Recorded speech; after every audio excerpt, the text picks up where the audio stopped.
Welcome to the December 2021 Forecast Direct. I'm Leo Feler, Senior Economist at UCLA Anderson Forecast. And joining me today is Kenan Fikri, who is the Director of Research at Economic Innovation Group. Kenan, thanks so much for joining us today.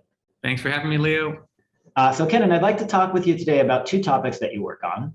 The first has to do with entrepreneurship, and the second is opportunity zones. So let's start with entrepreneurship.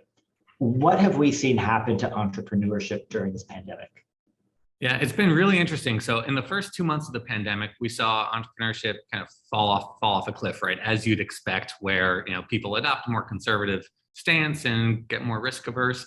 But then what happened next, no one really expected. There was a huge surge in applications to start new businesses, which is kind of the Census Bureau's real-time indicator of entrepreneurial activity that shot through the roof through July 2020.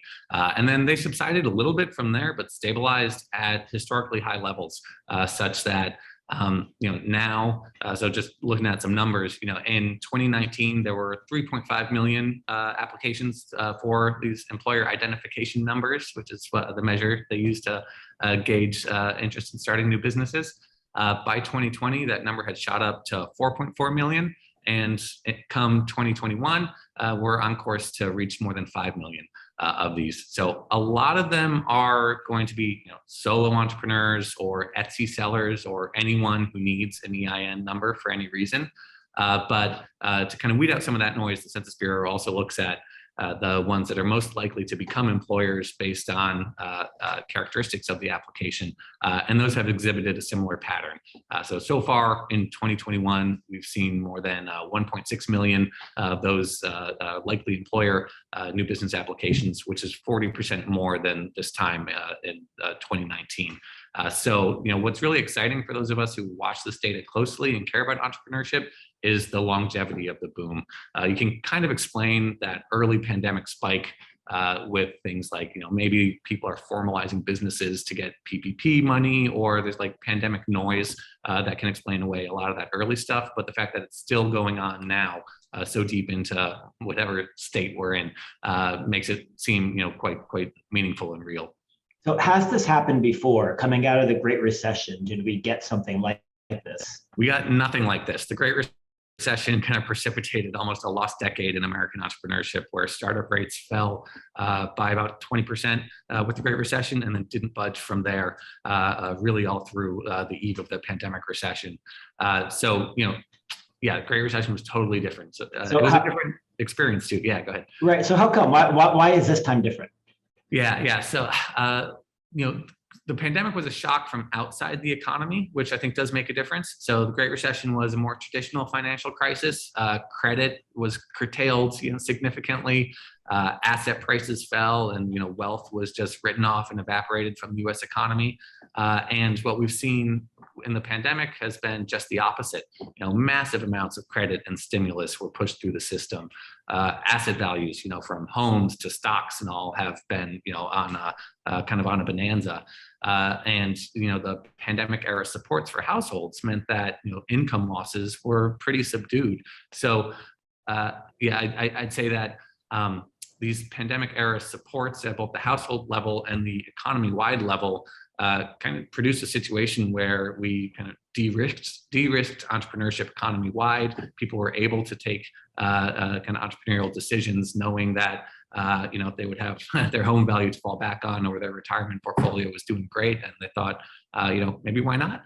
I think one other factor that's really different now is comes down to the social, emotional trauma, in a way, of the pandemic, that people were prompted to become really introspective and take stock of their lives, and maybe wanted a more fulfilling or independent or gratifying career, and saw that in striking out on one's own. And I think no few other economic crises have been accompanied by such a deeply personal and introspective experience as well. So I think, in that extent, this is wrapped up a little bit in the Great Resignation of a lot of people reconsidering what they're doing in the economy today. So what are the sectors where we're seeing the most growth in entrepreneurship, and who are these entrepreneurs, the people that are taking these risks and becoming new business owners? Yeah, great question. So on the sectors, so first thing to note is that it's broad-based across sectors. So again, that's why this feels real, right? It's not just one individual corner of the economy. So it's happening in almost every sector. If you're looking at so-called kind of non-employer applications, so ones that look like they're going to just be a single person, those are dominated by what you'd expect, so non-store retailers. So this is kind of the shift to digital and the at-home economy. Like, that's real, it's significant, it's in here, but it's not the whole story. Among the likely employers, the applications have been highest in a lot of the sectors on the front lines of the pandemic. So in 3/4 of the gains were in 4 sectors in total. So accommodations and food services, retail, health, and transportation and warehousing. So I think there's a mix here of economic restructuring. So these are sectors that have gone through a lot of disruption, new market opportunities that people are taking advantage of, but also maybe, we're seeing a shift of someone closed a business which is not captured in the data, and now they've reinvented themselves slightly differently, and that is being captured in the data. So I think there's a lot of adjustment noise going on there too. But some of it seems genuinely new as well. When it comes to who's doing it, we have less information on the demographics. Here, Rob Fairley, who's an economist at UCSD, though, he's looked into the current population survey and looked at the demography of active business owners in the US. And early in the pandemic, he produced some really troubling stats, like the number of active Black business owners in the country fell by 40%, or a massive amount. But what's happened since then is that, on most indicators, the kind of business owning population, or excuse me, for most groups, the business owning population has really recovered. So now for Black business owners, there are actually 30% more in the current population survey now than there were in February 2020. For Latino business owners, 17% more, female business owners, 8% more. We're still missing 4 million workers from the economy, but business owners have recovered, and then some. And I'd expect a lot of these folks were pushed into entrepreneurship by job losses. Working in sectors that were, again, on the front lines of that the first pandemic shutdowns and all.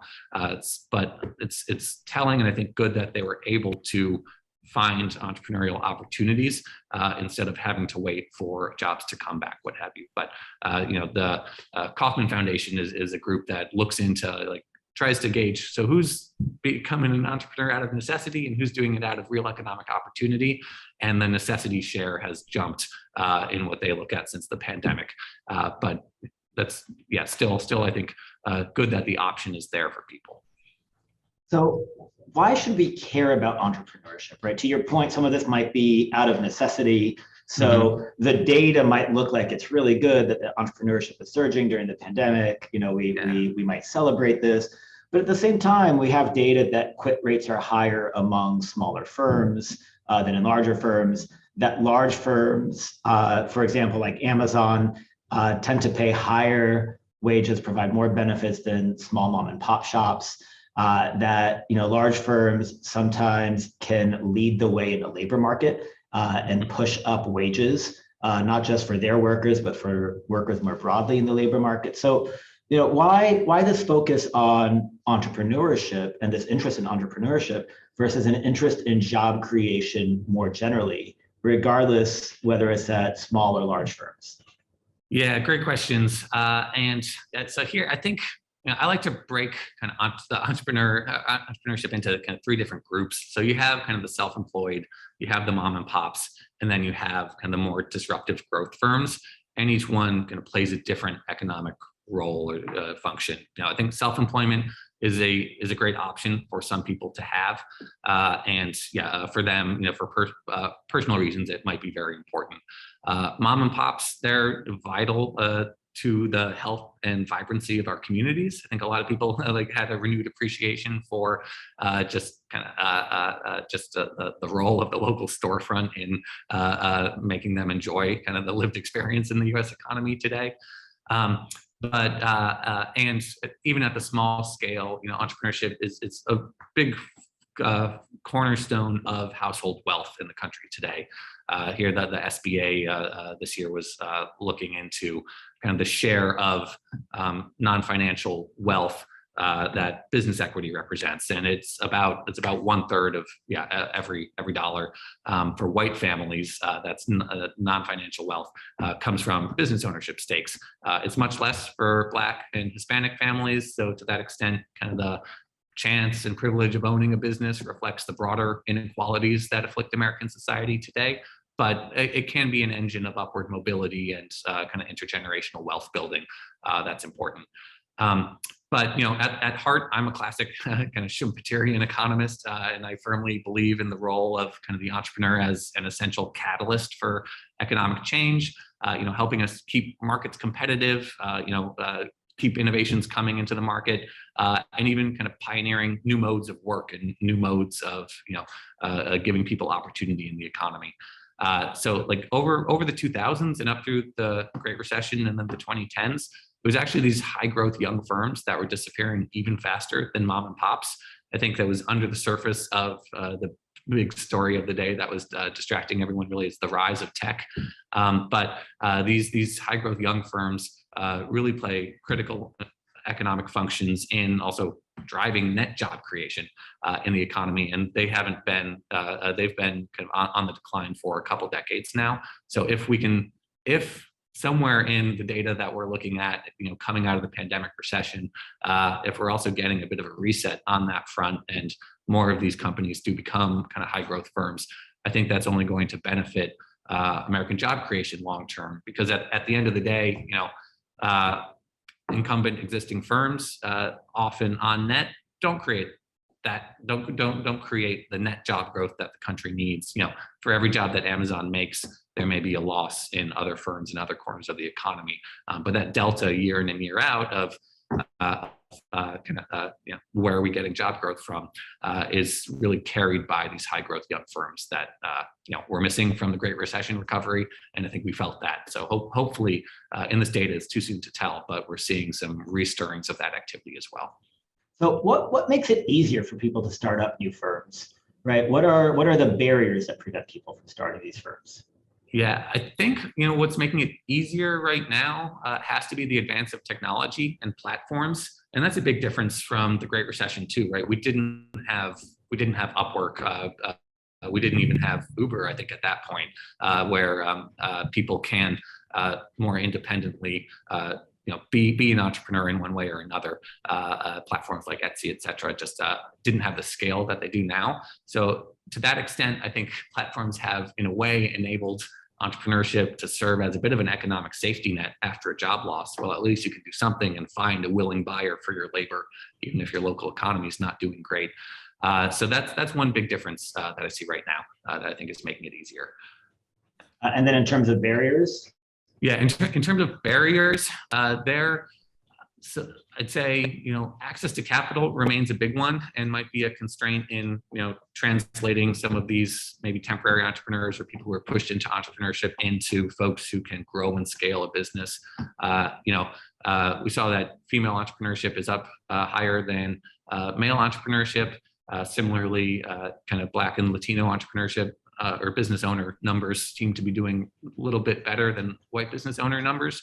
But if that's out of necessity, and if they're starting smaller with less capital than than they usually do, or hold on, I'll fix this. Yeah, often female or minority-owned businesses, they start with less capital. They have a harder time kind of obtaining growth capital, and I don't think that credit markets or the financial system has transformed enough with the pandemic crisis to change those fundamentals. So I think, those barriers to kind of scaling and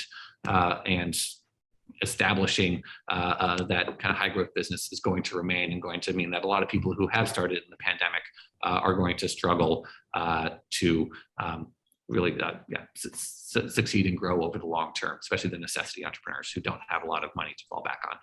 Have you seen any evidence, for or against in terms of the expansion of government-provided health insurance, the government exchanges, has allowed people to be able to leave employers that were providing health insurance for them and become entrepreneurs because now they can go out and purchase health insurance more cheaply on exchanges. Do you know one way or another if this is contributing to entrepreneurship? Yeah, I don't know one way or another, but I think it has to. I think that's an important question to ask and answer here soon, because again, like that is one of the cost of healthcare has ballooned over the past couple decades. It has risen the cost of exiting traditional employment to become an entrepreneur. Like that's undeniable. I think it has to be a drag on entrepreneurship and explain. It also, the current system makes it very expensive for a new startup to be an attractive employer by offering, equivalently gold-plated healthcare options. So I think it's definitely going to be playing a role here. And kind of a related social safety net aspect that I think is really interesting is, in France a couple of years ago, this was before the pandemic, but they made sure that unemployment benefits covered you for a period that was long enough to potentially start a new company. And in a way, the pandemic household support payments allowed people to do something similar now if they wanted to after a job loss. And to me, that's really interesting and something that maybe we can build on as a lesson from the pandemic to this combination of, or the health insurance idea and this unemployment support might allow far more people to see this as an option. Fantastic. So let's transition and talk about opportunity zones. So can you start off? What is an opportunity zone?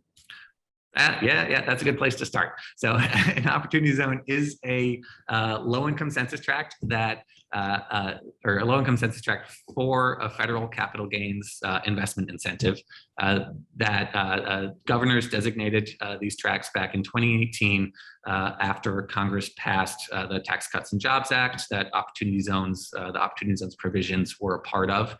The idea itself was kind of born out of combination, geographically uneven recovery from the Great Recession, combination, a lack of progress in reducing concentrated poverty and persistent poverty in the country over since the turn of the century. So basically they offer and by the time, OZs were wrapped into the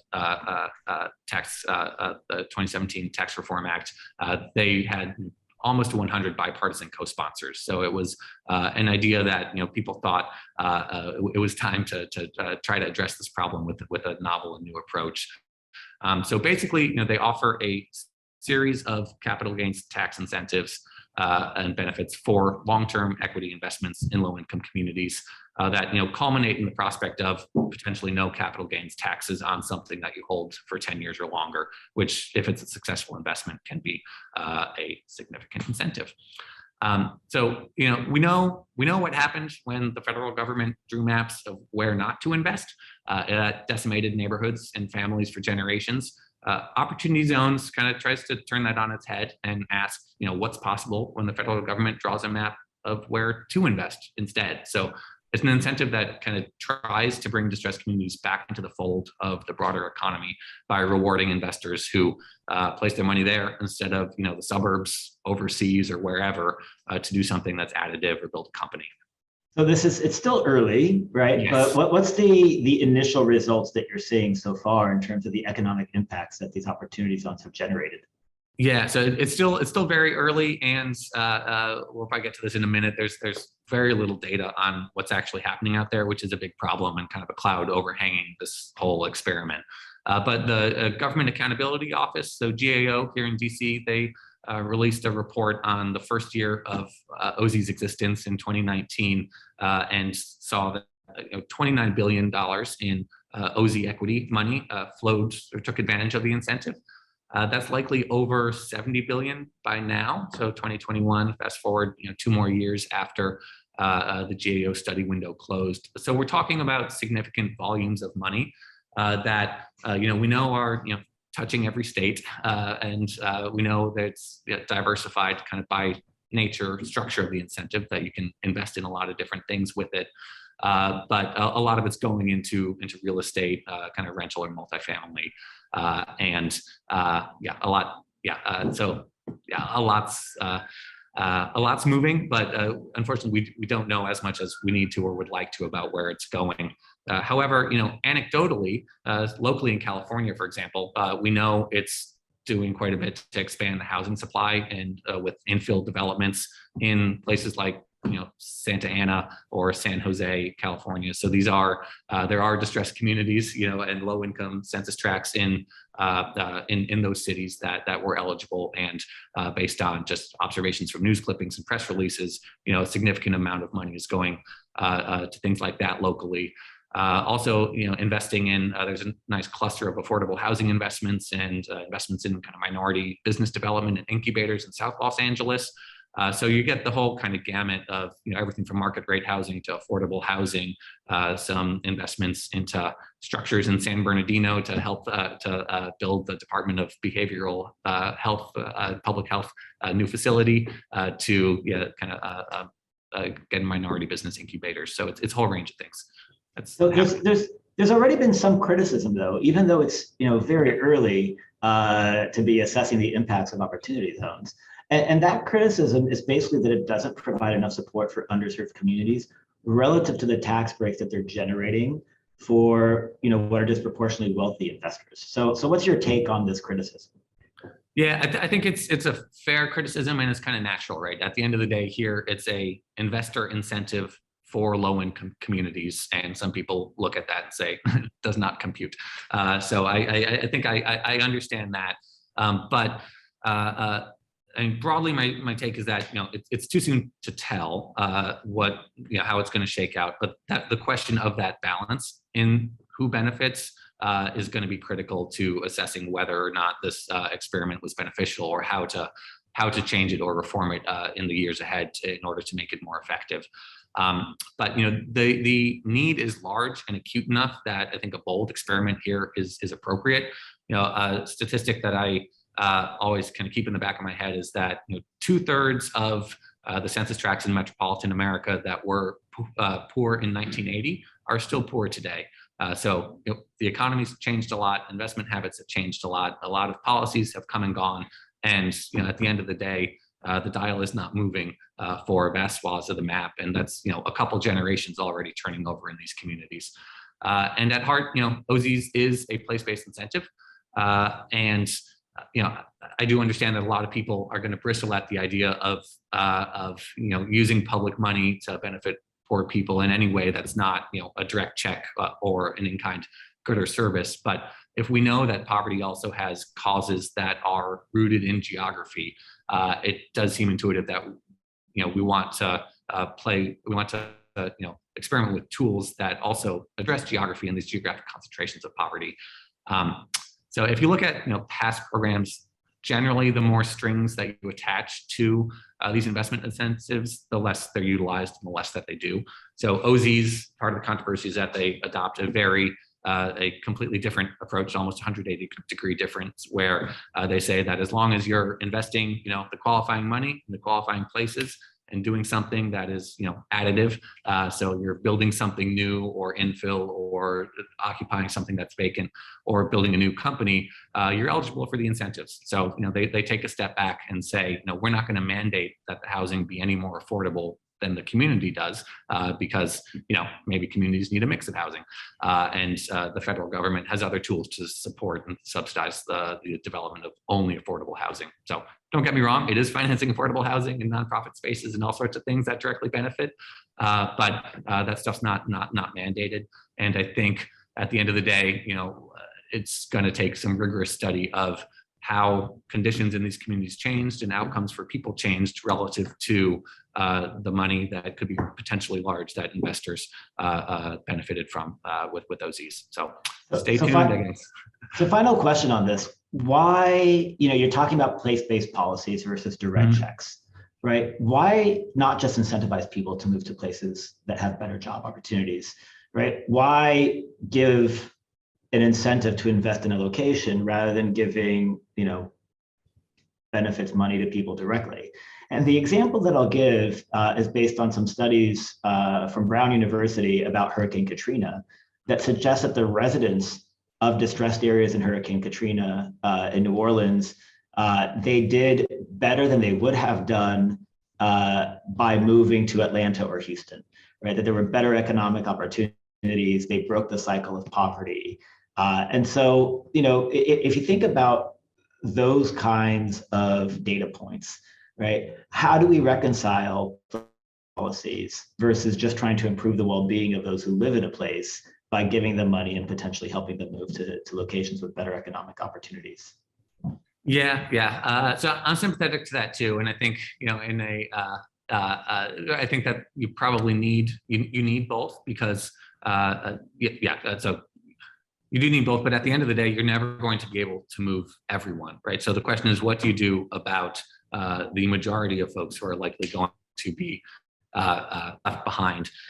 And in a way, kind of moving people out only makes it harder for things to recover and get better for those who are left behind too. So I think it's, it is a challenge in how many people do you want to reach as well? Like, do you want to give this family the opportunity to get out of poverty now? Yes, but like also let's have another tool to try to improve the conditions in the places that they're leaving for all of the many more multiples of people who are likely left behind.